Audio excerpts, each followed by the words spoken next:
మనం చారు ఎలా చేసుకోవాలో చూద్దామండి. దాని గురించి చెప్పేసి స్టవ్ ఆన్ చేసుకుని మూకుడు పెట్టుకుని మూకుడులో మనం కొంచెం నూనె వేసుకుందామండి. ఒక 3 to 4 స్పూన్స్ ఆఫ్ ఆయిల్ వేసుకున్నానండి. దీంట్లో ఈ ఆయిల్ కాగాక మనం దీంట్లో పోపు దినుసులు వేసుకోవాలండి.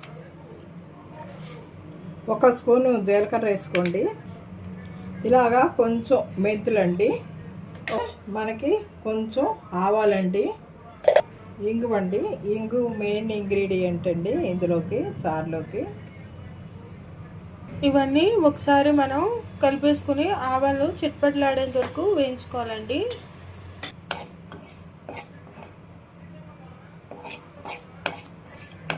ఇప్పుడు చూసారు కదండి, ఆ పోపు ఎగిపోయింది. ఇప్పుడు మనం దీంట్లో ఒక ఎండు మిరపకాయ ఇలాగ కట్ చేసుకుని వేసేసుకుని ఒకసారి వేయించేసుకుందామండి.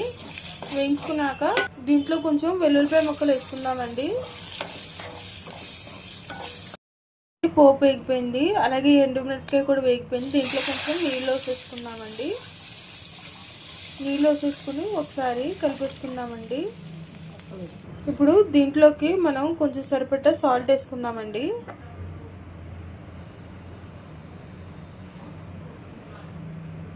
ఇప్పుడు మనం ఈ చారుని మరిగించుకుందామండి. ఒకసారి కలిపేసుకుని ఈ చారుని మనం మరిగించేసుకుందామండి కొంచెంసేపు. అలాగే దీంట్లోకి కొంచెం కొత్తిమీర వేసుకుందామండి.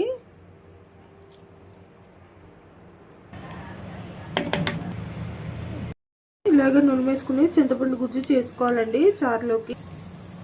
ఇప్పుడు మనం ఏదైతే చింతపండు చేసుకున్నామో ఆ చింతపండు రసాన్ని దీంట్లో వేసేసుకోవాలండి. ఇదండి నాటి వీడియో. ఈ వీడియో కనుక మీకు నచ్చినట్లయితే లైక్ చేయండి, షేర్ చేయండి, కామెంట్ చేయండి, అలాగే సబ్స్క్రైబ్ కూడా చేయండి. మరిన్ని వీడియోలు కావాలంటే బెల్ ఐకాన్ని నొక్కండి. Until then see you in the next video. Thanks for watching. అలాగే మీరు రెసిపీ ట్రై చేసి ఇంట్లో ఎలా ఉంది ఏంటి అనేది మా కామెంట్ సెక్షన్లో పెట్టండి. మరొక హెల్దీ రెసిపీతో మేము ముందుంటామండి.